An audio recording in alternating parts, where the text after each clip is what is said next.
राधे राधे। आप सबका स्वागत है।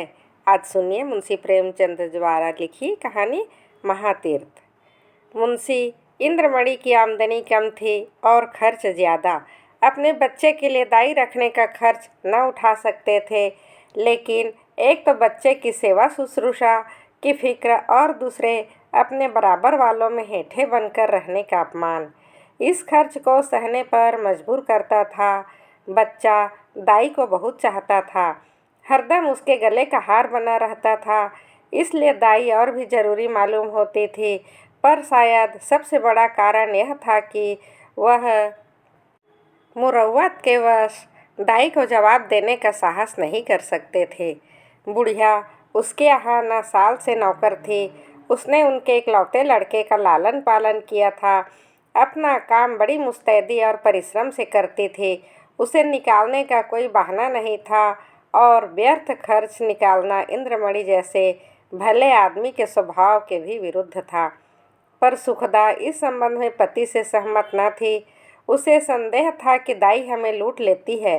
जब दाई बाजार से लौटती है तो वह दालान में छिपी रहती है कि देखूं आटा कहीं छिपा कर तो नहीं रख देती, लकड़ी तो नहीं छिपा देती। उसकी लाई हुई चीज़ों को घंटों देखती, पूछताछ करती, बार बार पूछती, इतना ही क्यों, क्या भाव है, क्या इतना महंगा हो गया है। दाई कभी तो इस संदेहास्पद प्रश्नों का उत्तर नम्रतापूर्वक देती, किंतु जब कभी बहू जी ज़्यादा तेज हो जाती तो वह भी कड़ी पड़ जाती और शपथ खाती, सफाई की शहादत पेश करती। वाद विवाद में घंटों लग जाते थे। प्रायः नित्य ही यही दशा रहती और प्रतिदिन यह नाटक दाई के अश्रुपात के साथ समाप्त होता। दाई का इतनी सख्तियां झेल कर पड़े रहना सुखदा के संदेह को और भी पुष्ट करता था। उसे कभी विश्वास नहीं होता था कि यह बुढ़िया केवल बच्चे के प्रेमवश पड़ी हुई है। वह बुढ़िया को इतना बाल प्रेम साला नहीं समझती थी। संयोग से एक दिन दाई को बाजार से लौटने में जरा देर हो गई। वहाँ दो कुंजड़ा रचा था। उसका चित्रमय हाव भाव, उनका आग्नेय तर्क वितर्क, उनके कटाक्ष और व्यंग सब अनुपम थे। ज्वाला दो पर्वत जो दोनों तरह से उमड़कर आपस में टकरा गए। वाक्य क्या प्रवाह था, कैसी विचित्र विवेचना, उनका शब्द बाहुल्य, उनकी मार्मिक विचारशील, उनके अलंकृत शब्द विन्यास और उपमाओं की नवीनता। पर ऐसा कौन कवि है जो मुग्ध ना हो जाता। उनका धैर्य, उनकी शांति विस्मयजनक थी। दर्शकों के खासी भीड़ लगी थी। वे लाज को लज्जित करने वाले इशारे, वे अश्लील शब्द जिनसे मलिनता के भी कान खड़े होते, सैकड़ों रसिक जनों के लिए मनोरंजन की सामग्री बने हुए थे। दाई भी खड़ी हो गई कि देखूं क्या मामला है। तमाशा इतना मनोरंजक था कि उसे समय का बिल्कुल ध्यान न रहा। एक जब नाव के घंटे की आवाज़ कान में आई तो चौंक पड़ी और लपकी हुई घर की ओर चली। सुखदा भरी बैठी थी। दाई को देखते ही त्योरी बदल कर बोली, क्या बाजार में खो गई थी। दाई विनयपूर्ण भाव से बोली, एक जान पहचान की मेहरी से भेंट हो गई। वह बातें करने लगी। सुखदा इस जवाब से और भी चिढ़कर बोली, यहाँ दफ्तर जाने को देर हो रही है और तुम्हें सैर सपाटे की सूझ रही है। परंतु दाई ने इस समय दबने में ही कुशल समझी। बच्चे को गोद लेने चली, पर सुगता ने झिड़क कर कहा, रहने दो, तुम्हारे बिना वह व्याकुल नहीं हुआ जाता। दाई ने इस आज्ञा का मानना आवश्यक नहीं समझा। बहू जी का क्रोध ठंडा करने के लिए इससे उपयोगी और कोई उपाय न सूझा। उसने रुद्रमणि को इशारे से अपने पास बुलाया। वह दोनों हाथ फैलाए लड़खड़ाता आता हुआ उसकी ओर चला। दाई ने उसे गोद में उठा लिया और दरवाजे की तरफ चली, लेकिन सुखदा बाज की तरह झपटी और रुद्र को उसकी गोदी से छीनकर बोली, तुम्हारी यह धूर्तता बहुत दिनों से देख रही हूँ। यह तमाशे किसी और को दिखाइए, यहाँ जी भर गया। दाई रुद्र पर जान देती थी और समझती थी कि इस सुखदा इस बात को जानती है। उसकी समझ में सुखदा और उसके बीच ऐसा मजबूत संबंध था जिसे साधारण झटके से तोड़ न सकते थे। यही कारण था कि सुखदा के कटु वचनों को सुनकर भी उसे यह विश्वास न होता था कि मुझे निकालने पर प्रस्तुत है। पर सुखदा ने यह बातें कुछ ऐसी कठोरता से कही और रुद्र को ऐसी निर्दयता से छीन लिया कि दाई से सहन न हो सका। बोली, बहू जी, मुझसे कोई बड़ा अपराध तो नहीं हुआ, बहुत तो पाव घंटे की देरी हुई होगी, इस पर आप इतना बिगड़ रही हैं। साफ क्यों नहीं कह देती कि दूसरा दरवाज़ा देखो। नारायण ने पैदा किया है तो खाने को भी देगा, मजदूरी का अकाल थोड़े ही है। सुखदा ने कहा, तो यहाँ तुम्हारी परवाह ही कौन करता है? तुम्हारी जैसी लौंडिया गली गली ठोकरें खाती फिरती है। दाई ने जवाब दिया, हाँ, नारायण आपको कुशल से रखे। लौंडिया और दाइया आपको बहुत मिलेगी। मुझसे जो कुछ अपराध हुआ क्षमा कीजिएगा, मैं जाती हूँ। सुखदा जाकर मर्दाना में अपने हिसाब कर लो। दाई, मेरी तरफ से रुद्र बाबू को मिठाइयाँ मंगवा दीजिएगा। इतने में इंद्रमणि भी बाहर आ गए। पूछा, क्या है क्या है? दाई ने कहा, कुछ नहीं। बहू जी ने जवाब दे दिया है, घर जाती हूँ। इंद्रमणि गृहस्थी के जंजाल से इस तरह बचते थे जैसे कोई नंगे पैर वाला मनुष्य कांटों से बचे। उन्हें सारे दिन एक ही जगह खड़े रहना मंजूर था, पर कांटों में पैर रखने की हिम्मत न थी। खिन्न होकर बोले, बात क्या हुई? सुखदा ने कहा, कुछ नहीं, अपनी इच्छा, नहीं जी चाहता नहीं रखते, किसी के हाथों बिक तो नहीं गए। इंद्रमणि ने झुंझला कर कहा, तुम्हें बैठे बैठे एक न एक सूझती रहती है। सुखदा ने तिनक कर कहा, मुझे तो इसका रोग है, क्या करूं? स्वभाव ही ऐसा है। तुम्हें यह बहुत प्यारी है तो ले जाकर गले में बांध लो। मेरे पास यहाँ ज़रूरत नहीं दाई की। वह घर से निकली तो आंखें डबडबा आई थी। हृदय रुद्रमणि के लिए तड़प रहा था। जी चाहता था कि बालक को लेकर प्यार से चूम लूं, पर अभिलाषा लिए ही घर से बाहर निकलना था। रुद्रमणि दाई के पीछे पीछे दरवाजे तक आया, पर दाई ने जब दरवाज़ा बाहर से बंद कर दिया तो वह मचल कर जमीन पर लेट गया और अन्ना अन्ना कहकर रोने लगा। सुखदा ने पुचकारा, प्यार किया, गोद में लेने की कोशिश की, मिठाई देने का लालच दिया, मेला दिखाने का वादा किया। इससे जब काम न चला तो बंदर सिपाही बनी धमकी दी। रुद्र ने वह रौद्र भाव धारण किया कि किसी तरह चुप न हुआ। यहाँ तक कि सुखदा को क्रोध आ गया। बच्चे को वहीं छोड़ दिया और घर के धंधे में लग गई। रोते रोते रुद्र का मुंह और गाल लाल हो गए, आंखें सूज गई। निदान वह वहीं जमीन पर सिसकते सिसकते सो गया। सुखदा ने समझा था कि बच्चा थोड़ी देर में रोध होकर चुप हो जाएगा, पर रुद्र ने जागते ही अन्ना की रट लगाई। इंद्रमणि दफ्तर से आए और बच्चे की यह दशा देखी तो स्त्री की तरफ कुपित नेत्रों से देख उसे गोद में उठा लिया और बहलाने लगे। जब अंत में रुद्र को यह विश्वास हो गया कि दाई मिठाई लेने गई है तो उसे संतोष हुआ, परंतु शाम होते ही उसने फिर चीखना शुरू किया, अन्ना मिठाई ला। इस तरह 2-3 दिन बीत गए। रुद्र का अन्ना की रट लगाना और रोने के सिवा कोई काम न था। वह शांत प्रकृति का, उसकी गोद में एक क्षण के लिए भी न उतरता था। वह मौन व्रतधारी बिल्ली जैसे ताक पर देखकर वह खुशी से फूला न समाता था।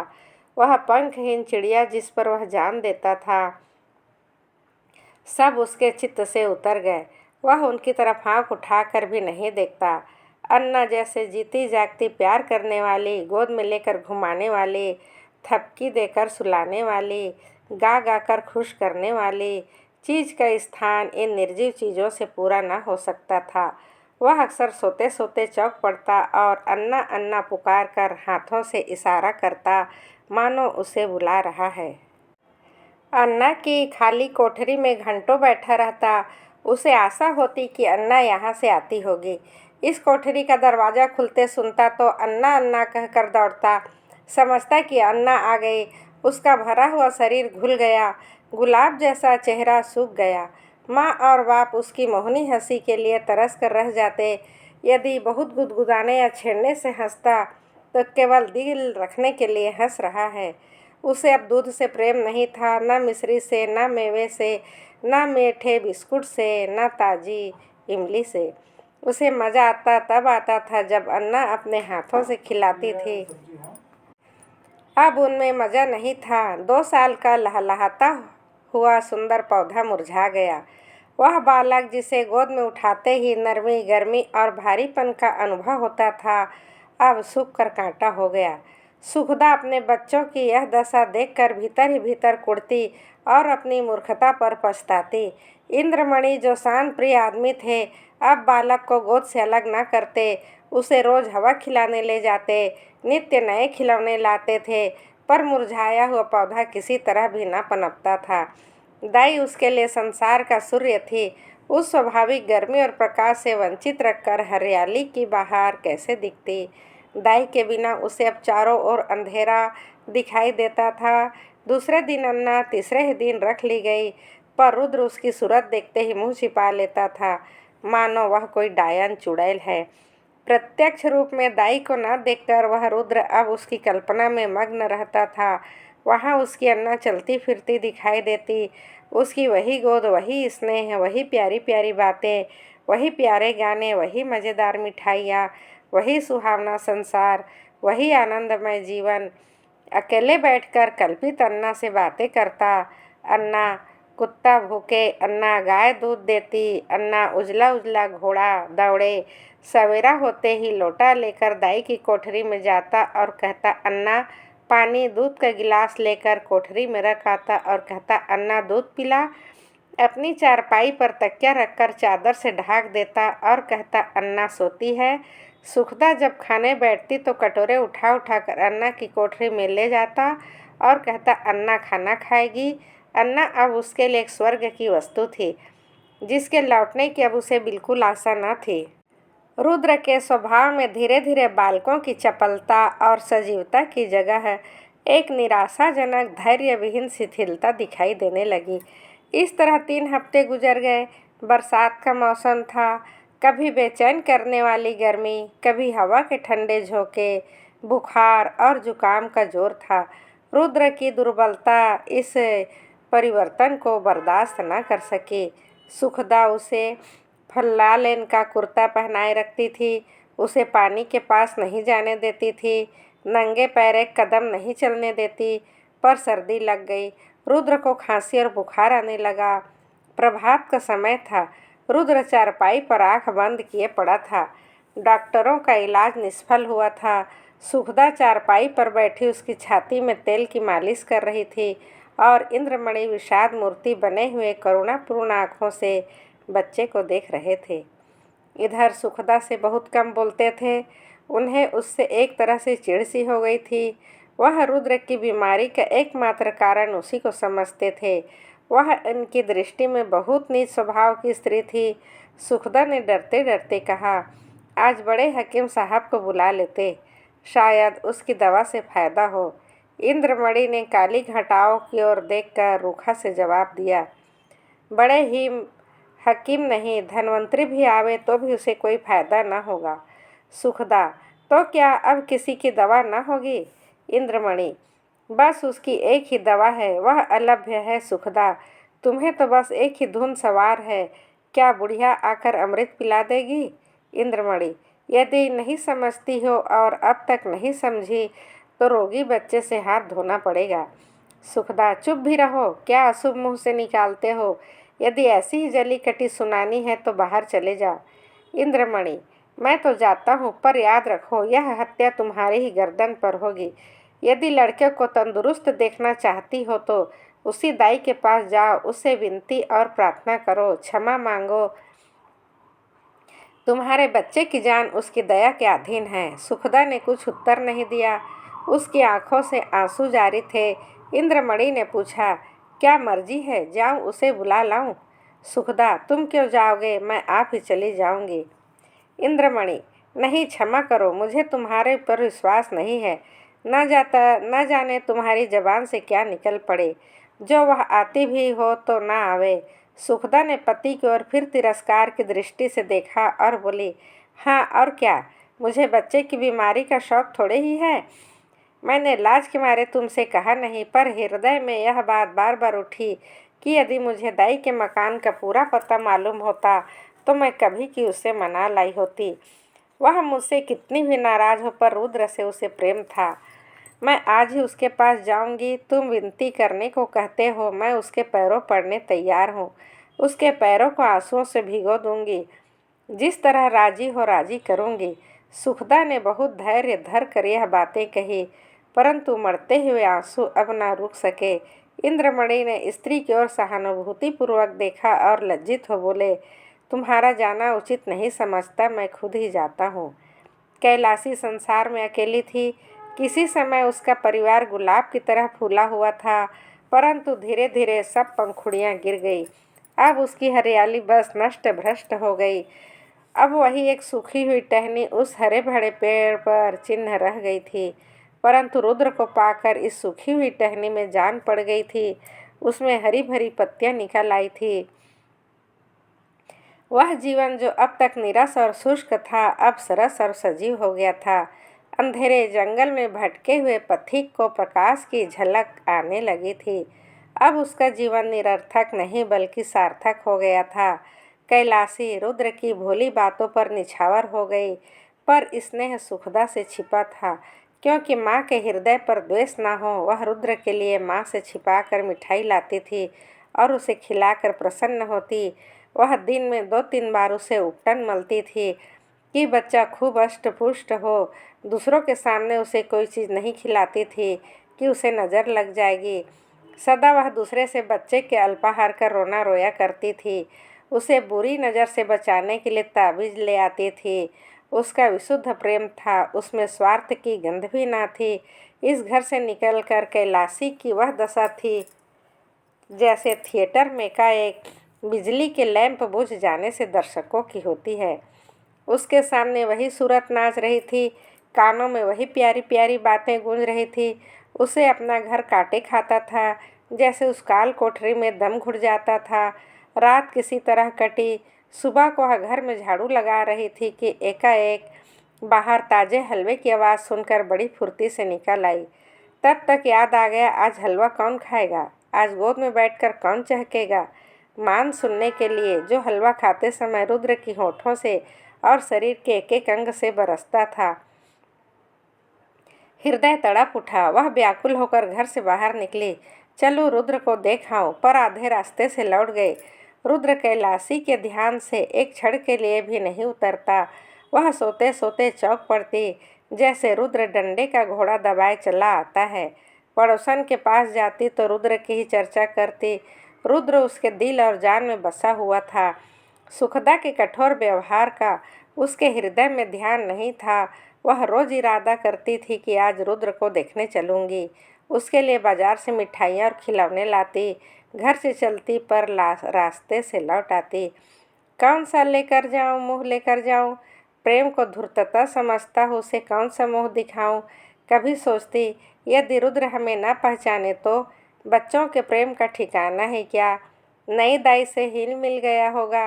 यह ख्याल उसके पैरों पर जंजीर का काम कर जाता। इस तरह 2 हफ्ते बीत गए। कैलाशी का जी उचाट रहता, जैसे उसे कोई लंबी यात्रा करनी हो। घर की चीज़ें जहाँ की तहाँ पड़ी रहती।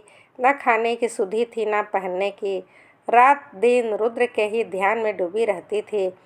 संयोग से इन्हीं दिनों बद्रीनाथ की यात्रा का समय आ गया। मोहल्ले के कुछ लोग यात्रा की तैयारियां करने लगे। कैलाशी की दशा इस समय उस पालतू चिड़िया की सी थी जो पिंजड़े से निकलकर फिर किसी कोने की खोज में हो। उसे विस्मृति का यह अच्छा अवसर मिल गया। वह यात्रा के लिए तैयार हो गई। आसमान पर काली घटाएं छाई थी और हल्की हल्की फुहार पड़ रही थी। दिल्ली स्टेशन पर यात्रियों की भीड़ थी। कुछ गाड़ियों में बैठे थे, कुछ अपने घर वालों से विदा हो रहे थे। चारों तरफ हलचल सी मची थी। संसार माया आज भी उन्हें जकड़े हुए थी। कोई स्त्री को सावधान कर रहा था, धान कट जाए तो ताल वाले खेत में मटर बो देना, और बाग के पास गेहूँ। कोई अपने जवान लड़के को समझा रहा था, आसामिया लगाम के नालिश में देर न करना और 2 रुपये सैकड़ा सूद जरूर काट लेना। एक बूढ़े व्यापारी महाशय अपने मुनीम से कह रहे थे, माल आने में देरी हो तो खुद चले जाइएगा और चलतू मार लीजिएगा, नहीं तो रुपया फंस जाएगा। पर कोई कोई ऐसे श्रद्धालु मनुष्य भी थे जो ध्यान मग्न दिखाई देते थे। वे या तो चुपचाप आसमान की ओर निहार रहे थे या माला फेरने में तल्लीन थे। कैलाशी भी एक गाड़ी में बैठी सोच रही थी इन भले आदमियों को अब भी संसार की चिंता नहीं छोड़ती। वही बनीज, व्यापार, लेन देन की चर्चा। रुद्र इस समय यहाँ होता तो बहुत रोता, मेरी गोद से कभी न उतरता। लौटकर उसे अवश्य देखने जाऊंगी। हे ईश्वर, किसी तरह गाड़ी चले। गर्मी के मारे जी व्याकुल हो रहा था। इतनी घटा उमड़ी हुई है किंतु बरसने का नाम नहीं लेती। मालूम नहीं यह रेल वाले क्यों देर कर रहे हैं। झूठ मूठ इधर उधर दौड़ते फिरते हैं। यह नहीं कि झटपट गाड़ी खोल दे, यात्रियों की जान में जान आए। एकाएक उसने इंद्रमणि को बाइस्किल ली प्लेटफार्म पर आते देखा। उनका चेहरा उतरा हुआ था और कपड़े पसीने से तर थे। वह यूं ही झांकने लगे। कैलाशी केवल यह जताने के लिए कि मैं भी यात्रा करने जा रही हूँ, गाड़ी से बाहर निकल आई। इंद्रमणि उसे देखते ही लपक कर करीब आ गए और बोले, क्यों कैलाशी, तुम भी यात्रा को चली? कैलाशी ने सगर्भा उत्तर दिया, अब जा रही हूँ। रुद्र का हाल पूछकर क्या करोगे? उसे आशीर्वाद देती रहना। कैलाशी की छाती धड़कने लगी। घबरा कर बोली, उनका जी अच्छा नहीं है क्या? इंद्रमणि, वह तो उसी दिन से बीमार है जिस दिन तुम वहाँ से निकली। 2 हफ्ते तक अन्ना अन्ना की रट लगाई। अब 1 हफ्ते से खांसी और बुखार में पड़ा है। सारी दवाइयाँ करके हार गया, कुछ फायदा न हुआ। मैंने सोचा कि चलकर तुम्हारी अनुनय विनय करके लिवा लाऊंगा। क्या जाने तुम्हें देखकर उसकी तबीयत संभल जाए। पर तुम्हारे घर गया तो मालूम हुआ तुम यात्रा करने जा रही हो। अब किस मुंह से चलने को कहूँ। तुम्हारे साथ सलूक ही कौन सा अच्छा किया जो इतना साहस करूँ। फिर पुण्य कार्य में विध डालने का भी डर है। जाओ, उसका ईश्वर मालिक है। आयु शेष है तो बच ही जाएगा, अन्यथा ईश्वरी गति में किसी का क्या वश। कैलाशी की आंखों के सामने अंधेरा छा गया। सामने की चीज़ें तैरती हुई मालूम होने लगी। हृदय भावी अशुभ की आशंका से दहल गया। हृदय से निकल पड़ा, हे ईश्वर, मेरे रुद्र का बाल बांका न हो। प्रेम से गला भर गया। विचार किया, मैं कैसी कठोर हृदय। हम प्यारा बच्चा रो रो कर हलकान हो गया और मैं उसे देखने तक नहीं गई। सुखदा का स्वभाव अच्छा नहीं ना सही, किंतु रुद्र ने मेरा क्या बिगाड़ा था कि मैंने माँ का बदला बेटे से लिया। ईश्वर मेरा अपराध क्षमा करे। प्यारा रुद्र मेरे लिए हुड़क रहा है। इस ख्याल से कैलाशी का कलेजा महसूस उठा था और आंखों से आंसू बह निकले थे। मुझे क्या मालूम था कि उसे मुझसे इतना प्रेम है। नहीं मालूम बच्चे की क्या दशा है। भय आतुर होकर बोली, दूध तो पीते हैं ना? इंद्रमणि, तुम दूध पीने को कहती हो, उसने 2 दिन से आंख नहीं खोली है। कैलाशी, हे मेरे परमात्मा, आकर मेरे सामने गाड़ी से सामान उतार दे। अब मुझे तीर्थ नहीं जाना सूझता। हाँ बेटा, जल्दी कर। बाबूजी, देखो कोई इक्का हो तो ठीक कर लो। इक्का रवाना हुआ। सामने सड़क पर बग्घियाँ खड़ी थी। घोड़ा धीरे धीरे चल रहा था। कैलाशी बार बार झुंझला रही थी। इक्का वान से कहती, बेटा जल्दी कर, मैं तुझे कुछ ज़्यादा दे दूंगी। रास्ते में मुसाफिरों की भीड़ देखकर उसे क्रोध आता था। उसका जी चाहता था कि घोड़ों के पर लग जाते, लेकिन इंद्रमणि का मकान करीब आ गया। कैलाशी का हृदय उछलने लगा। बार बार हृदय से रुद्र के लिए आशीर्वाद निकलने लगा। ईश्वर करे सब कुशल मंगल हो। इक्का इंद्रमणि की गली की ओर मुड़ा। अकस्मात कैलाशी के मकान में रोने की ध्वनि पड़ी। कलेजा मुंह को आ गया। सिर में चक्कर आ गया। मालूम हुआ नदी में डूब जाती हूँ। जी चाहा कि इक्के पर से कूद पड़ूं, पर थोड़ी देर में मालूम हुआ कि कोई स्त्री मैके से विदा हो रही है। संतोष हुआ। अंत में इंद्रमणि का मकान आ पहुंचा। कैलाशी ने डरते डरते दरवाजे की तरफ ताका, जैसे कोई घर से भागा हुआ अनाथ लड़का शाम को भूखा प्यासा घर आए। दरवाजे की ओर सटकी हुई आंखों से देखा, कोई बैठा तो नहीं। दरवाजे पर सन्नाटा छाया हुआ था। महाराज बैठा सुरती मल रहा था। कैलाशी को जरा ढांढस हुआ। घर में बैठी तो देखा कि दाई पलटेस पका रही है। हृदय में बल का संचार हुआ। सुखदा के कमरे में गई तो उसका हृदय गर्मी के मध्याह्न काल के सदृश काँप रहा था। सुखदा रुद्र को गोद में लिए दरवाजे की ओर एकटक ताक रही थी। शोक और करुणा की मूर्ति बनी थी।